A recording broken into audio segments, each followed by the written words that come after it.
Hi, അസ്സലാമു അലൈക്കും. എല്ലാവർക്കും വീണ്ടും മുമ്മൂസ് ടേസ്റ്റി കിച്ചണിലേക്ക് സ്വാഗതം.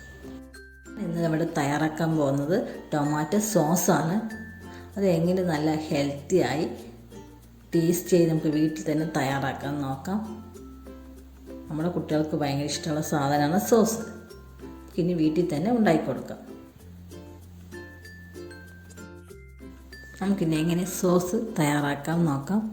അതിന് വേണ്ടി ഞാൻ ഇവിടെ എടുത്തത് 1 കിലോ നല്ല പഴുത്ത തക്കാളിയാണ്. തക്കാളി എടുക്കുമ്പോൾ നമ്മളെപ്പോഴും ശ്രദ്ധിക്കണം കേട്ടോ, നല്ല പുളി കുറവുള്ള തക്കാളി എടുക്കാൻ ശ്രദ്ധിക്കണം. പിന്നെ അതിൻ്റെ കൂടെ 2 ചെറിയ കഷ്ണം സവാള, ഒരു മീഡിയം സൈസ് ഒരു 6 അല്ലി വെളുത്തുള്ളി, ഒരു ചെറിയ കഷ്ണം പട്ട, ഒരു 5-6 ഗ്രാമ്പു, ഒരു 10 കുരുമുളക്. അപ്പോൾ ഇതൊക്കെ ഇടുമ്പോൾ സോസിനൊരു പ്രത്യേക ടേസ്റ്റും മണമൊക്കെയാണ് കേട്ടോ. നമുക്ക് തക്കാളിയൊക്കെ ഒന്ന് കട്ട് ചെയ്തെടുക്കാം.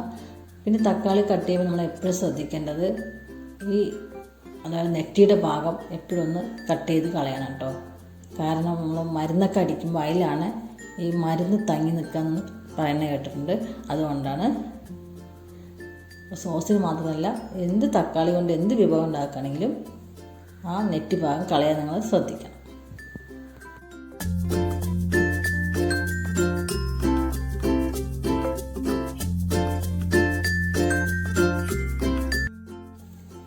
തക്കാളി ഇതുപോലെ കട്ട് ചെയ്ത് കളയാം കേട്ടോ. നമുക്ക് ബാക്കി ഇൻഗ്രീഡിയൻസ് കൂടി അതിലേക്ക് ചേർത്ത് കൊടുക്കാം.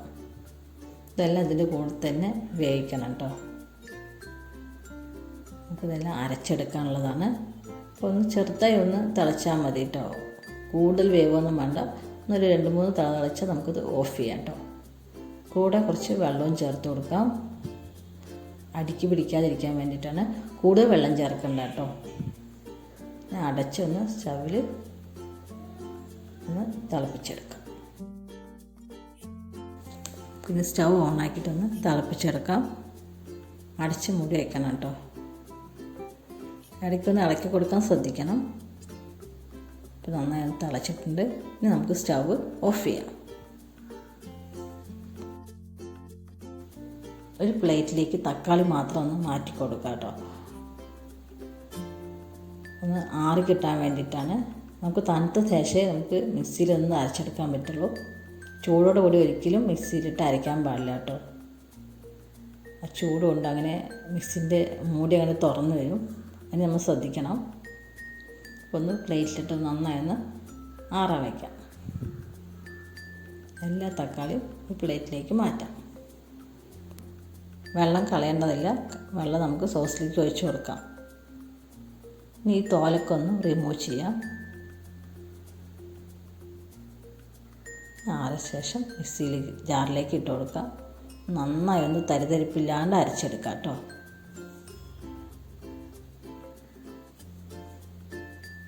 സ്ട്രെയിനറിലിട്ടൊന്ന് അരിച്ചെടുക്കാം.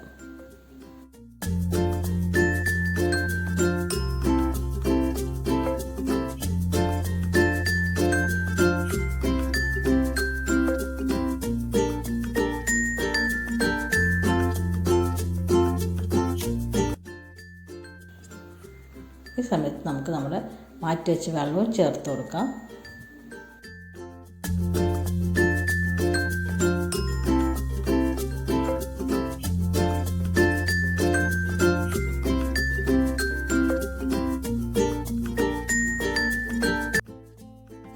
സ്റ്റവ് ഓൺ ചെയ്ത് ഒരു ഹൈ ഫ്ലെയിമിലിട്ട് തിളച്ച ശേഷം നമുക്ക് മീഡിയം ഫ്ലെയിമിലേക്ക് മാറ്റാം. ഈ സമയത്ത് നമുക്ക് ഒരു 1/4 ടീസ്പൂൺ ഉപ്പ് ചേർത്ത് കൊടുക്കാം. ഒരു 3 ടീസ്പൂൺ കാശ്മീരി മുളക് പൊടി ചേർത്ത് കൊടുക്കാം. നിങ്ങൾക്ക് ഇല്ലെങ്കിൽ മറ്റേ മുളക് പൊടി ഒരു ടീസ്പൂൺ ചേർത്ത് കൊടുത്താൽ മതി. ഇത് കാശ്മീരി ആകുമ്പോൾ ഒരു കളർ പൊടി ഉണ്ടാവും. അതിനാണ് കാശ്മീരി ചേർക്കുന്നത്.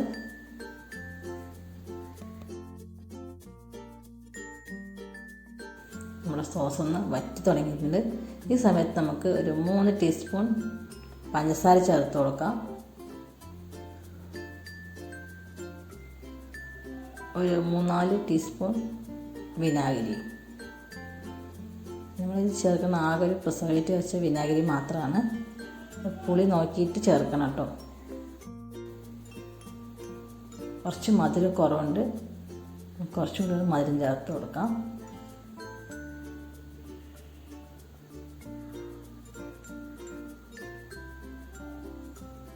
സോസ് റെഡിയായി.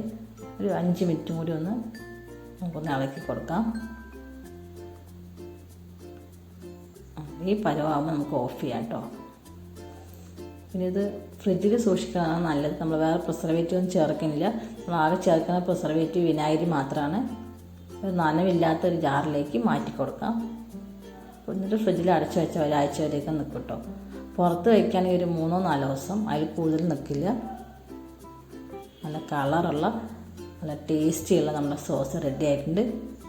എല്ലാവരും ഉണ്ടാക്കി നോക്കണം, എന്നിട്ട് അഭിപ്രായമൊക്കെ അറിയിക്കണം. ഇഷ്ടമായ ലൈക്ക് ചെയ്യുക, ഷെയർ ചെയ്യുക, സബ്സ്ക്രൈബ് ചെയ്യുക. ഇൻഷാ അല്ലാഹ് വീണ്ടും കാണുന്നവരെ അസ്സലാമു അലൈക്കും.